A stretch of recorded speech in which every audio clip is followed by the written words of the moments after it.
I'm going to let you in on a little secret. Nobody cares how expensive your guitar was. Hey everybody, Jace Allen here. Welcome back to the channel. So I talk a lot about inexpensive, quote unquote, cheap guitars on this channel because, for one thing, I don't have a ton of money to spend on expensive gear. And I got to keep producing content to stay relevant and to, keep the channel active. That's basically how YouTube works. And so it's more economical for me to buy 10 guitars at $200 a piece than one or two guitars at, $1,000 or $2,000 or $3,000 a piece. And I get a lot of pushback from people because I claim that the inexpensive guitars are, in a lot of ways, just as good as the more expensive versions. And people will swear up and down that they can tell the difference, that there's such a difference in sound and tone and playability, yada, yada, yada. But from my experience, my personal experience, and it may be different from yours, doesn't mean that I'm wrong and you're wrong, or you're right and I'm right. It just could mean that we're having different experiences. But from my experience, there's not a lot of difference between, actually, I don't see any difference really between an expensive guitar and a mid-price guitar. Maybe if you get it, below $200, definitely if you get below $100, you can start to see where the corners have been cut and quality sort of begins to suffer. But generally guitars in the $200 to $300, $500, definitely $600 range are incredible guitars. They're very well made and they sound really good. Generally, when you buy something and you pay more, you're getting more for your money. Probably the best example I can use is cell phones. A cheap flip phone with just, tactile buttons and a little tiny screen. That phone is maybe $100. And then you jump up to the latest smartphone that's, sometimes as much as $1,000. And you can see the difference. You can tell, where your money is going. The smartphone is so much more expensive because it does so many different things. But with guitars, it's kind of different because, there's really no innovation. I said this in another video about guitars. There's really been no innovation in guitars. I mean, they are the same as they were 70 years ago. If you look at the Gibson catalog from 1962, you can see the Gibson SG in there, and it looks pretty much exactly as it does today. So they're using the same woods, they're using the same materials, the pickups are made the same. There's really no, great technological advancements when it comes to guitars.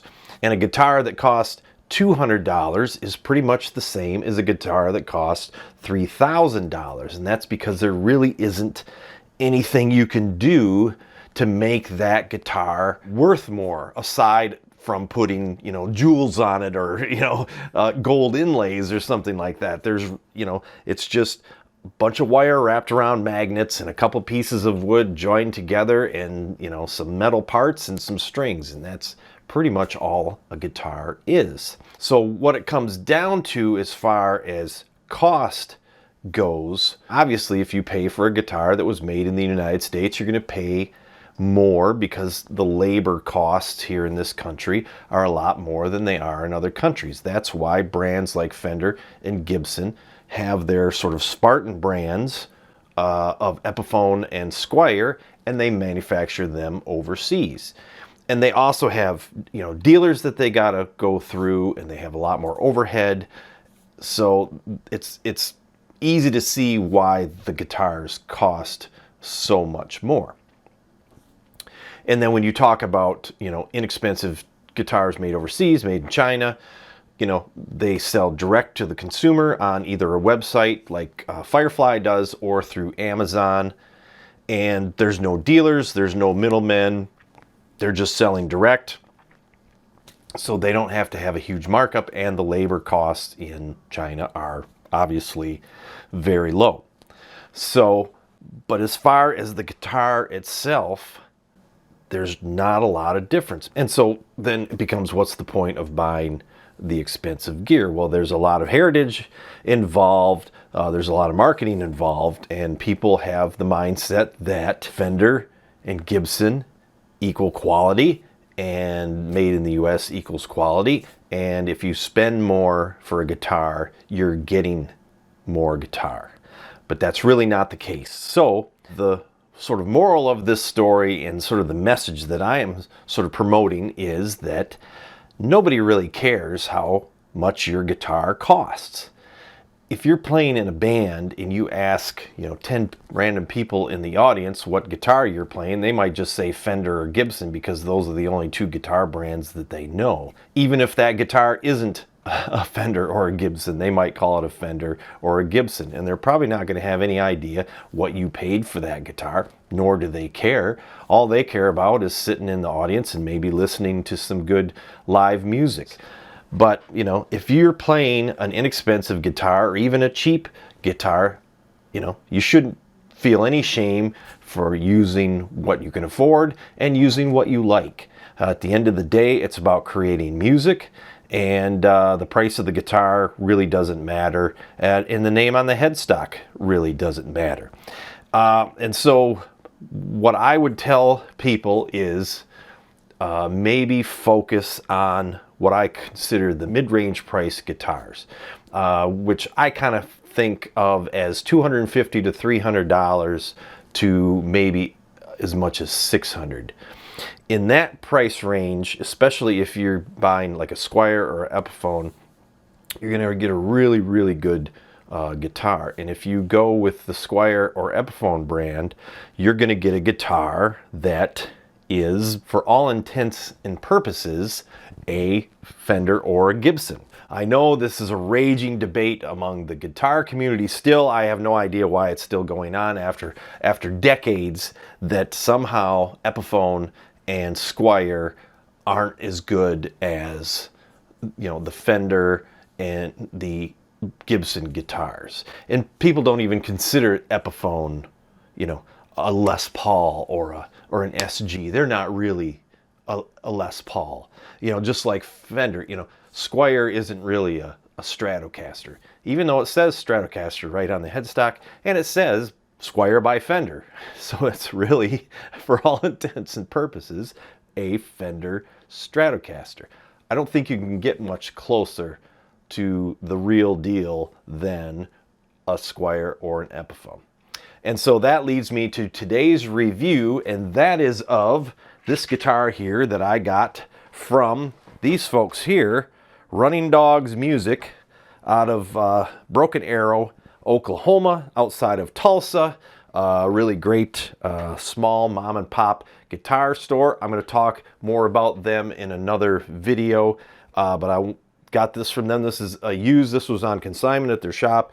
It's a used guitar, but it's basically in almost like new condition. So let's check it out. Okay, so what we have here today is a Squier Classic Vibe 60s Custom Telecaster, and this is probably as close to the real deal that you can get. This is a very, very nice guitar, and it is a classic. This is patterned after the 1960s style Telecaster. Let's talk about the specs real quick on this. Okay, so this retails for $449. I think I got this for $399 from the small guitar shop there in Broken Arrow. This is the inspired by the 1960s, so it's got the sort of that big headstock logo on it. It's got the vintage tuners on it. I really like these tuners because they have the little slot in the side there and a little hole in the middle, so you put the string down inside of it and then wrap it around. And if you work on one of these guitars, you can just kind of loosen it up real quick and then slide the string right off and then work on it and then put it back on and tighten it down. It's really kind of a neat design. So, and it's got the lipstick style single coil pickup in the top or neck here, and then a single coil, and these are Alnico, so it's got the staggered magnet pieces on it, and then a traditional 3 sort of barrel, I don't even know how to describe those, saddles there, with the I don't know if that's considered the ashtray style bridge set up there. I really like the white pickguard on top of the sunburst finish there. That's a 3-ply pickguard. You got knurled knobs, no push-pull on these, 3-way switch. This one has the old style jack cup in it, and the body is the sort of the old styles where the body comes around and it's not completely curved there. It actually flattens out where that jack cup is. And then it's double bound, so it's bound front and back. String through, Squier stamped head plate or a neck plate there. It's got actually more modern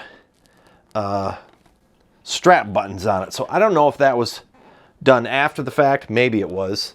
Let's see here if we can find out on the, yeah, these are the picture here, those look more more traditional. So I'm assuming whoever owned this before put those on there, which is really nice looking though. And a bone nut, and this is an Indian Laurel fretboard. This is one of the darkest Indian Laurel fretboards I've ever seen. It really looks like rosewood. And then it's got a stained neck glossy finish on it, but it's stained to look sort of yellow. So it's, you know, to look aged kind of. Gorgeous finish on it. Semi-transparent so you can see the grain in the wood. And let's go over the specs here on the Fender website. The body is Nato, which is NATO, it's N-A-T-O. But this is from the wood database. This is India through Southeast Asia to the Philippines. So this guitar was made in Indonesia, so that kind of tracks with where the wood came from. And it's very similar to mahogany. I mean, if you look at it, it looks very, very, very similar to mahogany. And it just says it's a utility wood and used for furniture, plywood, and interior joinery. So that's, again, where they're kind of saving money is through the material. Neck is maple, scale length is 25.5 inch, and you got 21 frets, a 42 millimeter, 1.65 inch nut. These are pearloid inlays on the side. These are I don't think they're clay, but they're like an aged white. They're not bright white. They're like a yellowed color. So I'm not sure what's going on there, if that's part of the effect or if that's just whatever material. Maybe they're made out of wood. I don't know. Let's see what else. Fingerboard radius is 9.5 inch. It's got a C shape, they call it, but it's really sort of flat. The neck width here is actually really comfortable, really sort of flat. The 9.5 inch radius, I think I don't know, I kind of prefer that. That's like an older style radius. Alnico says Fender designed Alnico single coils in the neck and the bridge, 3-way switch, obviously, master volume and tone, and that's about it. All right, so let's get to how it sounds.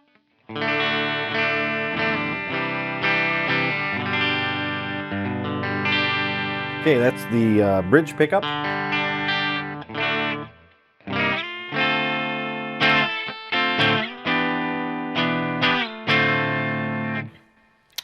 Middle position.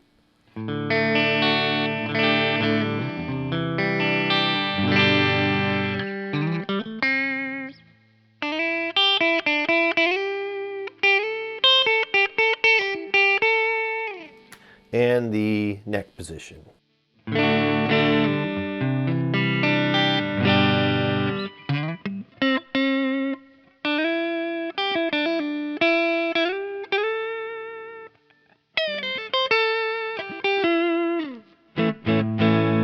Plays good, set up good. The guitar store that I got it from, these folks here, do a setup on all their guitars, so that's nice. That's another benefit of going into a small shop, is they're going to have the guitars set up.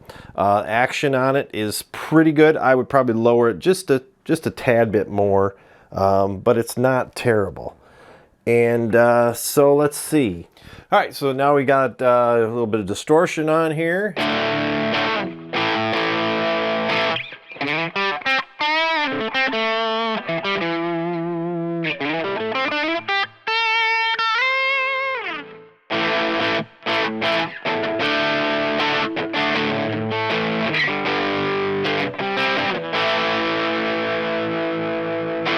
This has pretty tall, they call these the narrow tall frets. They are a little tall for my liking. I like them a little bit lower than that because I have a tendency to mash down on the frets. So that's the bridge pickup. Here's the middle.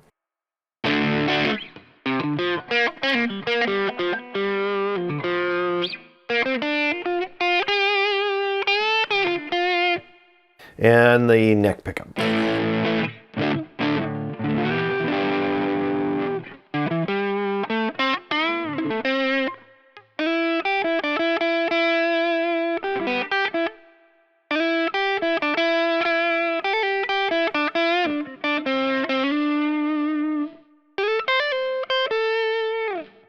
Yeah, sounds really good. Pickups sound great. So we're going to do a little bit of playing over a backing track here.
Okay, there you go. Again, that's the Squier Classic Vibe 60s Custom Telecaster. That is a really, really nice guitar. Incredibly well built. Heavy. It's pretty heavy. So whatever wood this is, the natto is got quite a bit of heft to it. Feels good in your hands. It's weighted really nice. Oh, I didn't put it on a strap. Let's check that out. Yeah, weighted good. So let me test the output of the pickups. Okay, so the bridge pickup is coming in at 7.19 ohms, and the neck pickup is a little hotter, coming in at 7.36, and then the middle is usually a split of those two, so we're talking 3.7 on that. So there you go. That's the Squier Classic Vibe 60s Custom Telecaster. Really nice guitar at a really affordable price. This is probably as close as you're going to get to the actual Fender Telecaster at this price point. And I like the fact that it's sort of the 60s styling. Like I said, guitars really haven't changed much in the past 70 years. So this is a classic in every way. And I think this will be finding a permanent home in my collection. I don't think I have a Telecaster other than that really super cheap one that I took apart, that I'm gonna kind of rebuild that one. But yeah, so anyway, there you go. Another review from J. Allen Guitar. Thanks for tuning in, everybody. We'll see you next time.